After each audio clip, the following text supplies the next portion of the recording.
What's up, Military Millionaires? I'm your host, Dave Perret, and I wanted to take a moment to talk to you about why I focus more on building wealth than I do on personal finance. And there's a few things you need to know here. First, personal finance is incredibly important, right? Like Dave Ramsey and the whole, cut your expenses, live below your means, be frugal, save, save, save.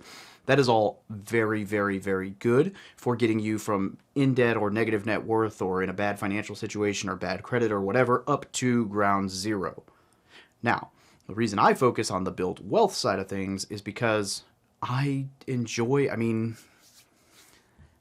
don't want to box myself into not spending money. I see some personal finance YouTubers and bloggers who, I've even heard some of them talk about it before because I know a lot of them personally, where they have had a lot of success now, like massive success, and they almost feel guilty buying something to celebrate that because people are going to call them out on not being frugal and not spending money. So I like spending money.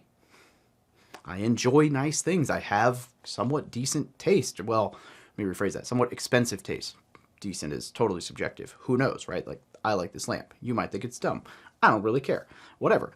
Point is, I could have probably bought a $40 lamp that did the exact same thing that does, but that was like $160. But it's cool, and it's unique, and whatever. So, I want the ability and the freedom to buy stuff occasionally that I enjoy, right? What's the point in becoming a billionaire if you can't have a nice car? Cool, Warren Buffett still drives a Toyota, but you know what?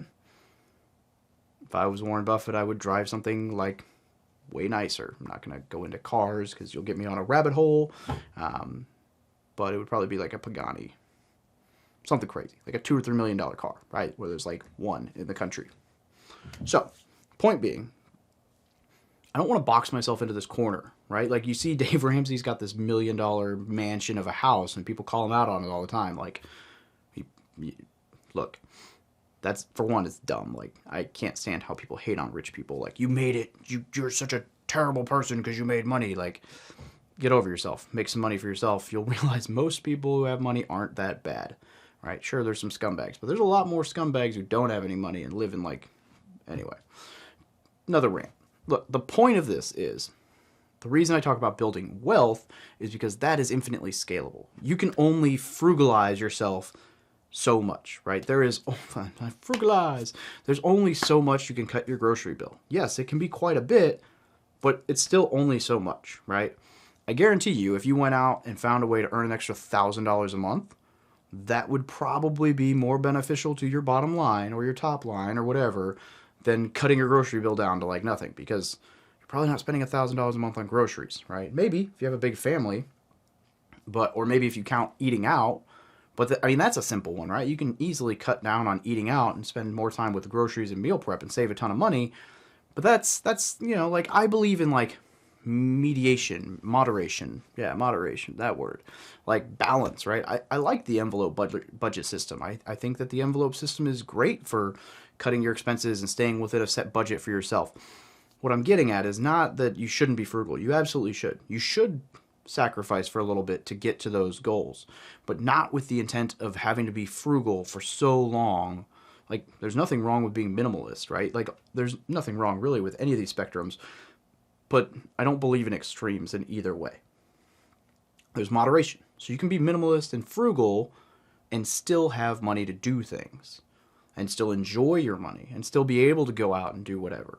Or you can live a lavish lifestyle, and you gotta earn that, right? You can't just start living like you're rich, right? You gotta start saving and frugal and whatever, and then build up to having wealth.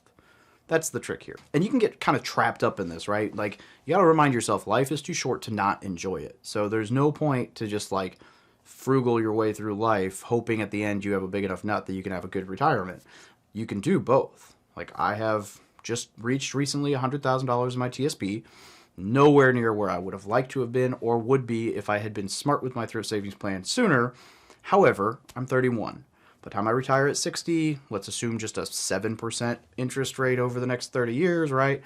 200, 400, probably around $800,000. 4% safe withdrawal on that, maybe 5%, right? So that's I don't know. I'm not going to try to do the math in public, but it's probably $35,000 a year that I can pull from my thrift savings plan. If I let it sit a little bit longer than that, I can cook more of it. There's a lot of options. I could roll it into a self-directed IRA and invest in real estate. kind of like that as my diversity and diversification and emergency fund, but this isn't a TSP video. But the point being, like, I could just let that ride. It is what it is.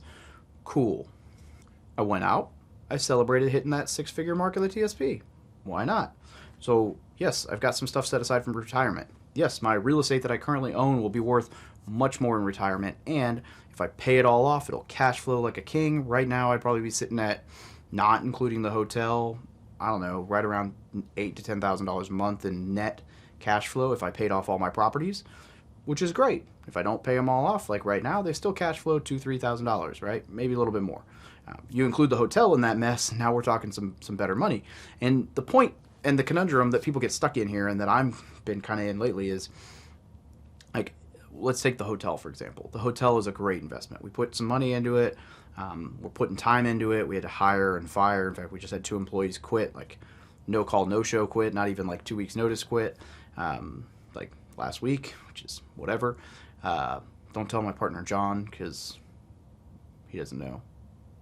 He doesn't need to know, because he's not the one operating it. I wouldn't have found out if I hadn't actually been at the hotel that day. My buddy Hugh is running everything, so, hey, Hugh, if you need my help, let me know. But nonetheless, so the hotel is doing very well. When we turn that thing around all the way, there's probably going to be a decent amount of cash flow coming from that property, to the tune of several $1,000s a month for each of us. And that's awesome.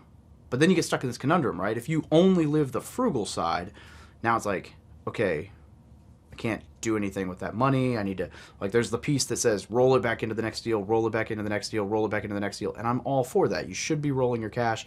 You should be building the snowball. You should be setting yourself up for success. On the other hand, there's nothing wrong with wanting to do something and enjoy some money that you've earned, right? So, like, the other part of it is, maybe it's time I can justify buying that nice car, right? Like 4 years ago, I sold my S2000 that I put a lot of work into, turbocharged, whatever. Turns out it was probably a bad deal, because those things have appreciated a lot, but nonetheless, I sold it with the intent that I could roll the money from that into a duplex and then sell it and buy it and whatever, and eventually I'd be able to buy a really nice car. I've since bought a duplex with that money, sold said duplex with that money, rolled that money into the hotel. So now at this point, like, hey, if I want to take $2,000 or $3,000 off the hotel and buy a nice car, like a really nice car, I mean, it's not the end of the world, because that was kind of the plan all along. So I know this is like all over the place. This is long-winded and it's just kind of a ramble at this point, but I just want to talk to you guys about the difference between being like extremely frugal and also extremely risky in your investments. And I think that there's a middle ground there that will serve you very well. So cut your expenses, live below your means, do all of that, budget, be smart with your money. But as you earn more money, instead of jacking up all of these expenses, don't feel bad about buying yourself a nice trip or an experience, which is what I've been spending money lately on. Or you buy yourself a car, or you buy yourself I don't know, we might buy a 4-wheeler soon. We have a farm. So, whatever that thing or those things are, but don't bump into like super reoccurring expenses. Just find that balance, right? Enjoy your life a little bit. You don't have to justify yourself to me or anyone else. Just don't enjoy your life so much now that you can't enjoy it later, but also don't enjoy your life or plan to enjoy your life so much later that you don't enjoy it now. You get what I'm saying? Like, find that balance. A lot of entrepreneurs have trouble finding the, like, doing fun side of life. Like, I know I struggled with it for a long time. Not doing anything fun, not doing anything relaxing, not doing anything I wanted to do.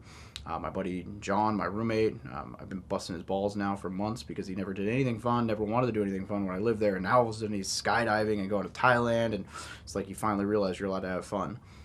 My buddy Jeremy was just joking the other day about how he doesn't have fun because he's so engrossed in work and business, and these are all guys who, could be free. So just make sure that you're spending time enjoying your life, right? Like, that's important. So make sure that's a piece of your life, and understand the balance between frugality and building wealth. And there's like a very fine scale there. I like to live more on the building wealth side. A lot of people like to live more on the frugal side. There's nothing wrong with that. unless you're too far to either extreme. If you focus on building wealth so much that you just let your expenses run crazy, it's going to bite you in the ass one day. If you focus on expenses and frugality so much that you never get into any actual investments, that's going to bite you in the ass all the time, because then you're not going to have any investments. Find that middle ground. Stay consistent. Don't blow money on dumb stuff. Enjoy experiences, enjoy life, get out there, have some fun. That's kind of the middle ground. That's my advice to you, and that's my take on this topic. So, hope that kind of clears up why I talk more about building wealth than I do just frugality, because I don't want to get trapped into that cornhole or corner of being frugal, but I do balance it out. There's definitely some budgeting and expenses that make sense, so make sure you guys are staying true to your goals and think long term, not short term.